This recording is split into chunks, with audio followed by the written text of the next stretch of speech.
So many people say, well, rent to rent sounds amazing, rent to service accommodation sounds amazing, but why would a landlord give you their property?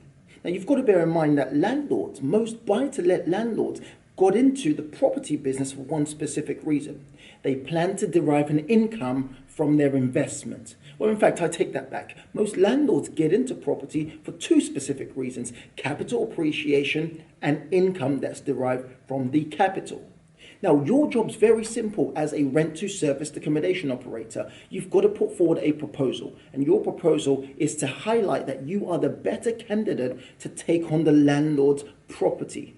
Now, essentially what that means is the landlord is looking for someone, or the landlord is looking for the best candidate to protect their investment, which means the person that's going to pay the rent on time, the person that's going to protect the assets. And that's what you're going to do. By the nature of what we do in serviced accommodation, it means we're in a better position to take on a landlord's property because we're going to look after it. It's going to be professionally cleaned on a daily or a weekly basis, which means when the landlord takes their property back in 2, 3, 4, 5 years, they don't have to do a major refurb because the condition in which you are running your serviced accommodation business means the property is looked after.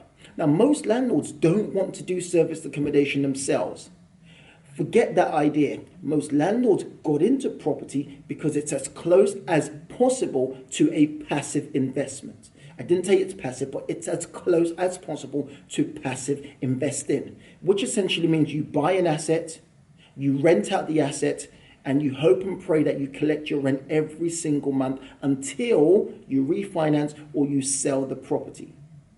So why would a landlord now create a job for themselves when they're already making money?